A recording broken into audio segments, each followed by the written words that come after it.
Change doesn't always happen in an instant. CJ was reminding me this morning that it was 1 year ago, this date, this weekend, that we were at the board retreat and had a vision for what we would do in the youth ministry room. A whole year. We spent 9 months getting estimates. Gary Beeler was out there on the front lines of that, getting estimates and working with Phil Eason to do a design and figuring out what it would be to change everything over there, because we decided to just go for the whole thing, just to see what maybe that would be and if we could afford to do it. And then figured we'd back up if we needed to. But sometimes you need to look at the big picture first with changes in your lives, right? Yeah. And have a vision and have a plan and work your plan.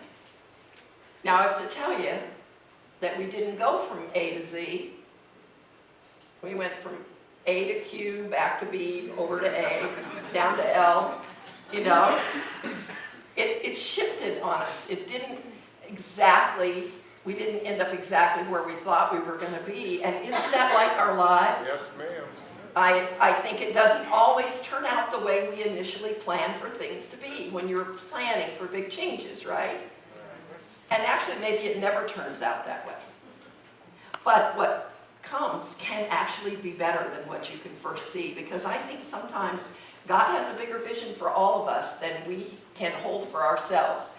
In little moments, you know, we can't always see what is at the end, but we can see the first step and take that. And so we did. We got a design. We worked with that. We allowed things to unfold. And another piece of change is it very often relies on divine timing, not on ours. So we went through September and October, and I think some of the extremely positive board members thought in September that we'd have it done by November. Last November. You know, there's just a lot of things involved. And of course, talking to our wonderful youth ministry benefactor all along the way. And actually, some of the wisdom that I want to share with you today came from him, which he was laughing about earlier this morning, saying, really? But yes, there were two things that he kept saying to us over and over and over. And the first one was, whatever we're doing out there, you have to involve Lisa Singeis. I want Lisa to be happy.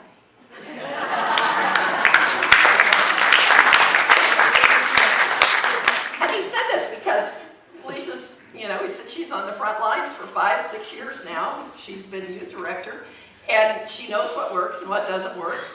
And she needs to be involved, and I want her to get what she wants. I want it to be the way she thinks will work for her and for the teachers and for all the activities that go on out there. Now, our spiritual teaching that comes out of that is when you are planning to make some big changes in your life, you probably want to involve the people that are going to be directly affected by it. What a thought, huh? Are any of you like me and tend to just go for it by yourself and nod, yes? And then, when you do that, you have to back up a little sometimes, don't you? To say, well, wait a minute, okay, I can hear this idea and that idea. So we started out from the very beginning with Lisa involved in the design with Phil Eason, and which, by the way, we had a small amount of success with Phil when we built this.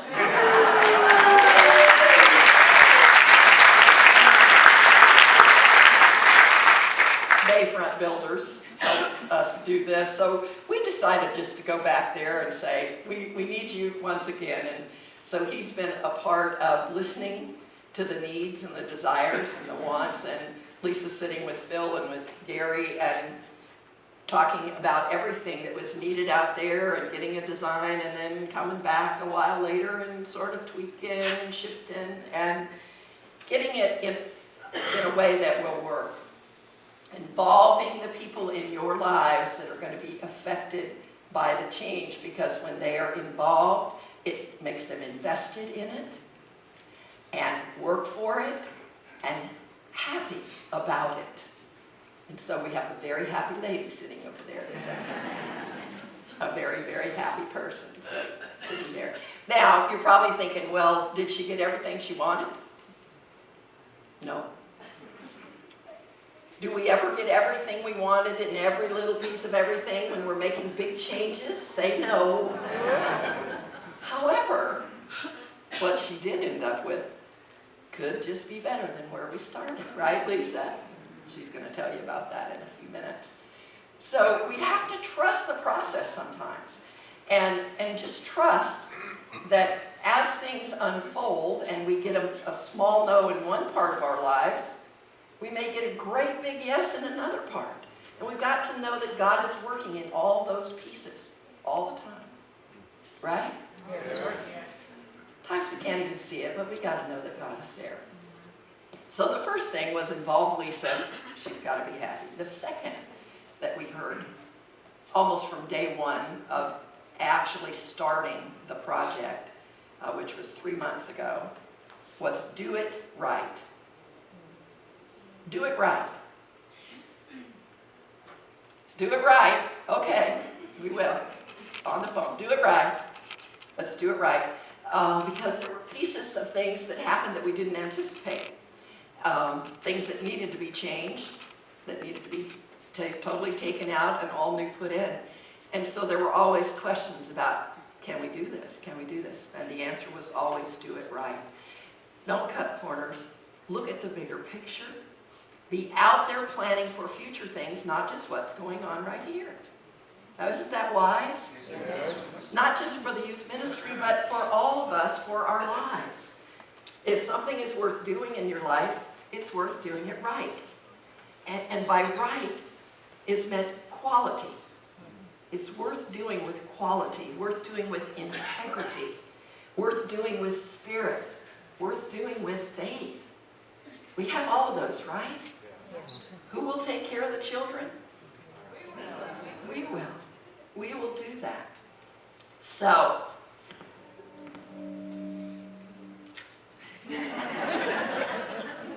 yes, God. So guess what we did out there? We did it right. Y'all were supposed to answer me. We did it right. We totally gutted the entire building. The entire building. Empty. Even the children helped with that. They were out there with hammers, poking holes in the walls, knocking down the drywall. We took out all of the interior and started over. And so we now have interior hallways, a wonderful handicapped interior bathroom. We have bigger classrooms. It's kind of amazing how God works, because you take this space that's just a certain size, and it had 4 classrooms in it to start with, but when you take everything down and start over, we got 4 bigger classrooms. I don't know, God just can expand things in consciousness, right?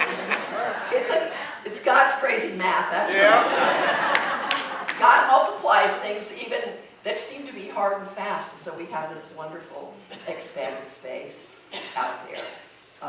Thanks to a very, very special family in our church. And the building, when it was built, was named the Elaine Youngin Building.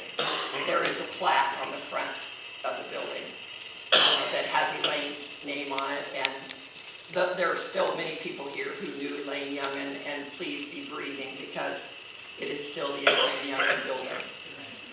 We are just adding a plaque to name the interior center space today. So without further ado, I want to invite Lisa and Sean Sengeisen to come up with the youth ministry.